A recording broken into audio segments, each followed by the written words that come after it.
in Indiana. Indiana? Oh, there are a lot of Muslims in Indiana, I hear.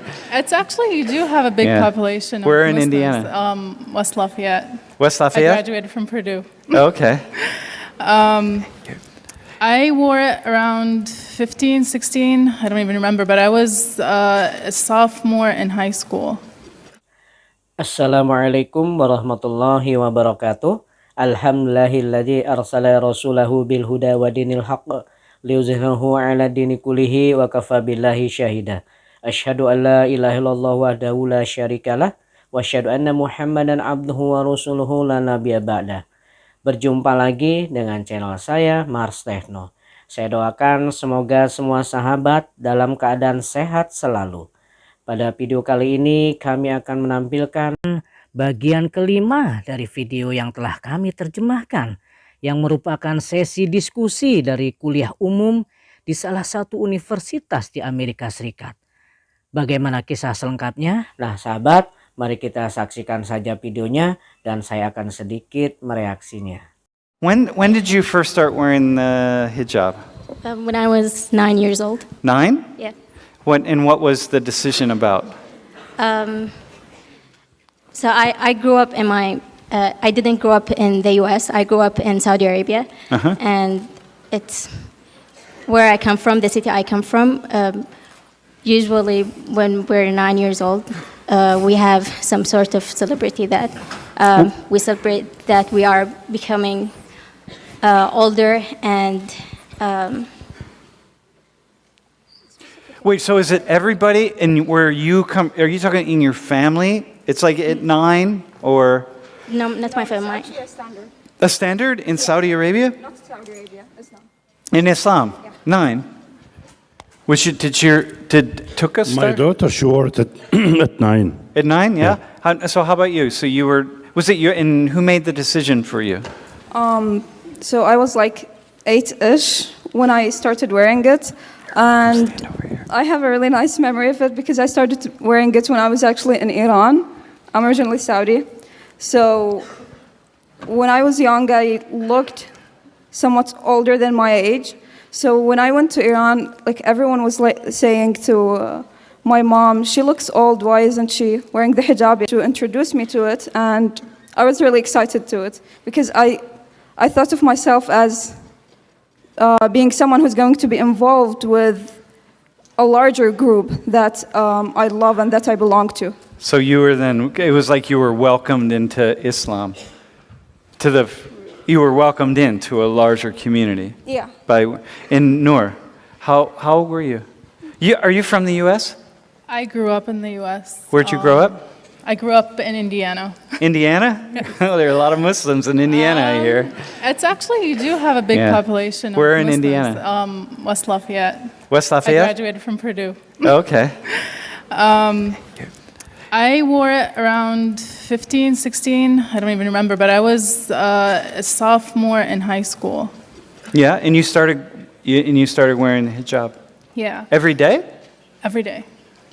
Well, once you put it on, it's a decision that you make. You put it on and you don't take it off. And so it's an important decision to make.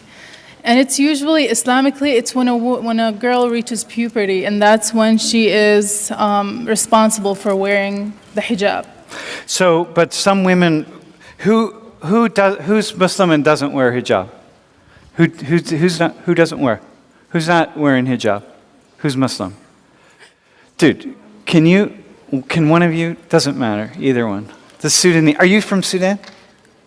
Are you from Sudan also? Yeah? One of you, doesn't matter, whoever. You duke on it. Do you want to come? Who wants to come?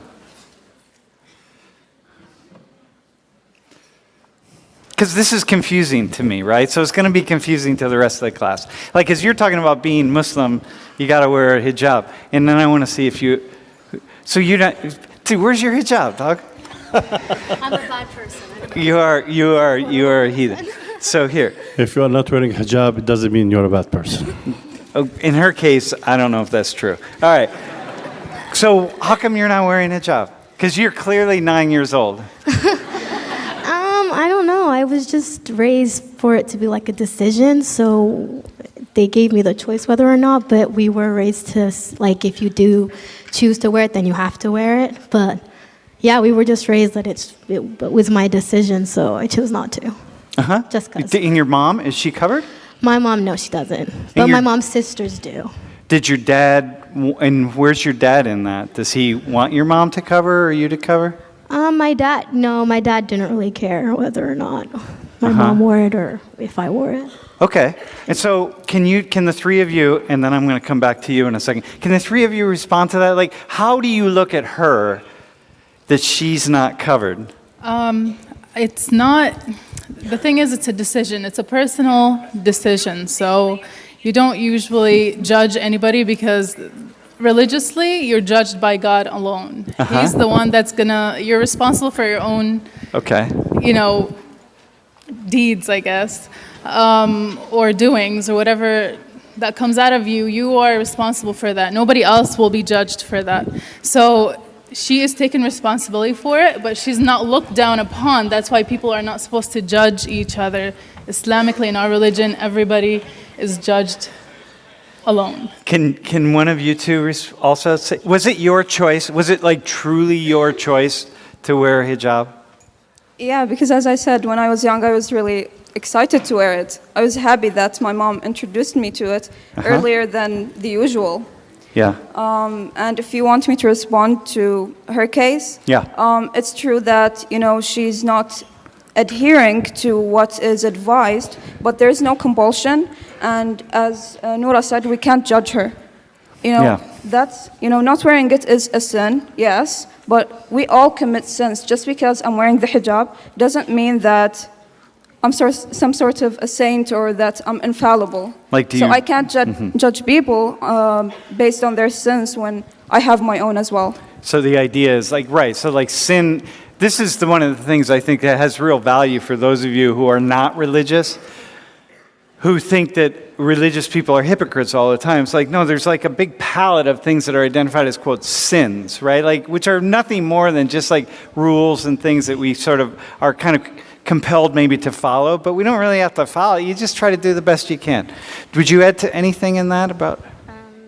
Why do you wear the hijab and you don't wear the niqab? Burqa or niqab, yeah.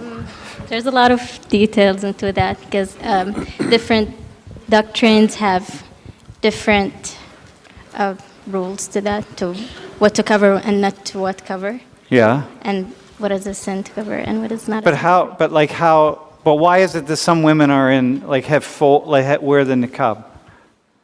Do you have a thought of that on that? Okay, so I would say it's more of cultural differences because Islam has given us certain guidelines that we all have to adhere to. For example, we have to wear loose clothes, not tight.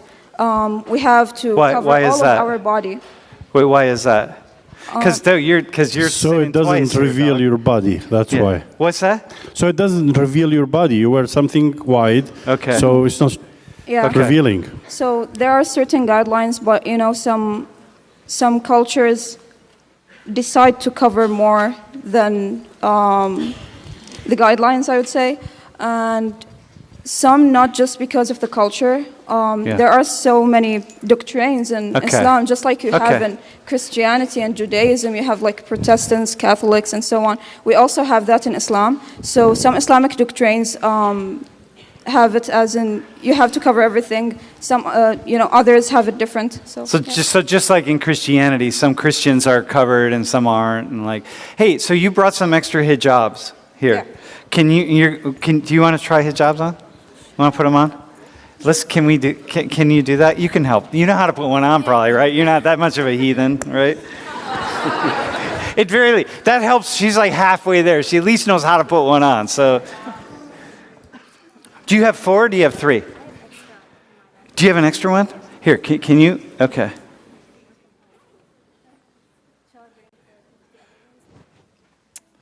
Yeah, no, we'll just do 3. Well, yeah, can you go get the other one? Can you put the 3 on?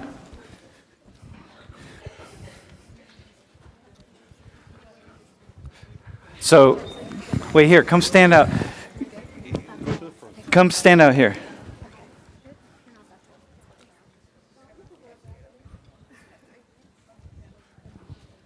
Dude, killing it.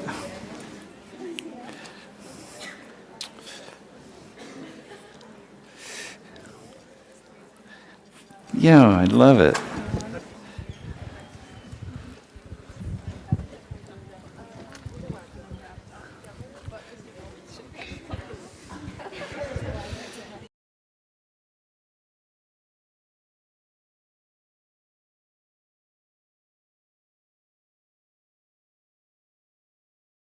Masya Allah. Sebuah sesi diskusi yang sangat menarik dari sebuah kuliah umum di Universitas Amerika Serikat.